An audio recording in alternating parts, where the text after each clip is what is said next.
Allez, dans le tour du monde ce vendredi, cap sur l'État hébreu, on va s'intéresser à l'apprentissage de la langue arabe. Une minorité de juifs israéliens maîtrise la langue ou apprend cette langue en dehors du cadre militaire. Sofiane Aubin de la rédaction du Web est avec nous. Bonjour Sofiane, merci d'être là. Vous vous êtes intéressé à ce phénomène. Vous signez d'ailleurs un article en ce sens. D'abord, cette première question, Sofiane, quelle place occupe la langue arabe au sein de la population juive d'Israël ? Bonjour Eva, je vous propose de d'abord faire parler les derniers chiffres dont on dispose. Sujet peu documenté, il date de 2015. Alors, première information, 10% des juifs israéliens affirmaient comprendre et parler l'arabe, 2,6% disaient pouvoir lire le journal en arabe, 1% disaient pouvoir lire de la littérature arabe. Dans la vie, il y a ce qu'on dit, il y a ce qu'on fait. Dans la réalité, 0% des juifs israéliens à peu près lisaient vraiment de la littérature arabe. Alors, mais aujourd'hui, l'arabe aurait plus que jamais le vent en poupe. En tout cas, c'est ce que nous affirme la direction de l'Institut Madrasa, une énorme structure d'enseignement, 150 000 inscrits aujourd'hui. Ils ont bien voulu partager avec moi l'évolution du nombre d'étudiants. Et alors, il y a deux gros pics qui m'ont interpellé. D'abord, 2021. Année de guerre avec le Hamas, heure historique entre juifs et arabes à l'intérieur des frontières israéliennes. Et là, jusqu'à 300 inscriptions en arabe par jour. Deuxième pic, dans les mois qui ont suivi les massacres du 7 octobre 2023. Est-ce que ça, on peut l'expliquer, Sofiane ? On peut l'expliquer d'abord par un proverbe chinois, Nabia. Connais ton ennemi. Zwen Tse, l'art de la guerre. Et ce phénomène, on l'a constaté sous d'autres cieux. J'ai pu parler à l'ancienne directrice du département d'arabe de Sciences Po Paris, Ruth Gorichard, et elle n'est pas surprise. Déjà en France, on avait constaté une montée en flèche des vocations pour l'arabe dans la foulée des attentats de 2015.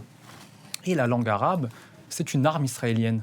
Prenez le fameux espion israélien Eli Cohen dans les années 60. Il parlait si bien l'arabe, il a tellement réussi à duper son monde qu'il est devenu le conseiller spécial du ministre de la Défense syrien, et il aurait vraisemblablement joué un rôle clé dans la conquête israélienne du Golan en 67. Alors, est-ce que tous les Israéliens à qui j'ai parlé veulent devenir espions ? Non, pas vraiment, même à vrai dire, pas du tout. Et il faut dire que le désir d'apprendre l'arabe est très multifactoriel. Et beaucoup de gens me disent, surtout dans les villes mixtes, moi j'ai envie de parler arabe parce que j'aimerais bien parler à mon voisin, parce que je suis médecin, je suis psy, je suis commerçant et j'ai besoin de parler avec certaines personnes en arabe.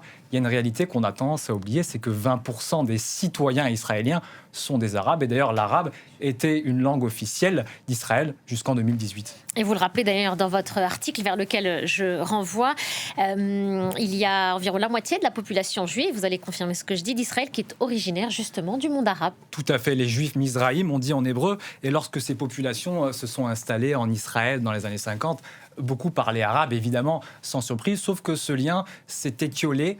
Si on prend les petits-enfants de cette génération-là, une fois de plus, en 2015, on se rend compte que seulement 1,3% parlaient l'arabe. Sauf qu'aujourd'hui, on constate en Israël un désir de reconnexion à cet univers oriental. Et par exemple, si vous prenez un jeune Israélien, je ne sais pas, d'origine judéo-irakienne, peut-être que pour lui, l'arabe, ça sera perçu comme la langue de l'ennemi.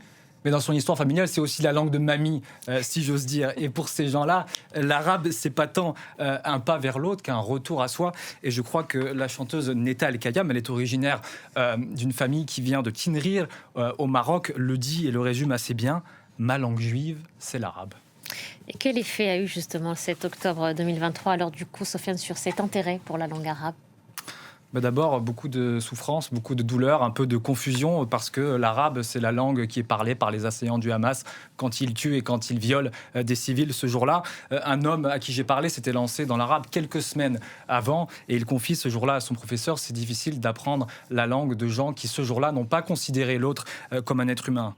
Un autre homme, je vous invite à découvrir son témoignage, Eran pleure aussi, et il pleure parce qu'il pressent déjà l'océan de souffrance qui va déferler sur Gaza, et en fait, il pleure parce que pour lui, la souffrance palestinienne, c'est pas un étendard, une opinion, un argument politique. Non, il vit des amitiés en arabe avec des Palestiniens. Il a donc un accès intime, in situ, si vous voulez, à cette souffrance. Et cet ancien militaire qui a été déployé à Gaza et au Liban conclura sans doute mieux que moi, je le cite, « Oui, certes, on peut apprendre l'arabe pour gagner des guerres, ou alors pour écouter et enfin réhumaniser l'autre. » C'est le mot de la fin. Merci beaucoup, Sofiane. Merci pour cette chronique, ces témoignages. Et je renvoie vers votre article. Il est sur le site de France 24. On va pouvoir peut-être le réafficher. Vous allez nous en rappeler le titre de cet article pour qu'on le retrouve Tout à fait. facilement. Parler arabe quand on est juif israélien après le site. Voilà. Merci beaucoup, Sofiane. Et place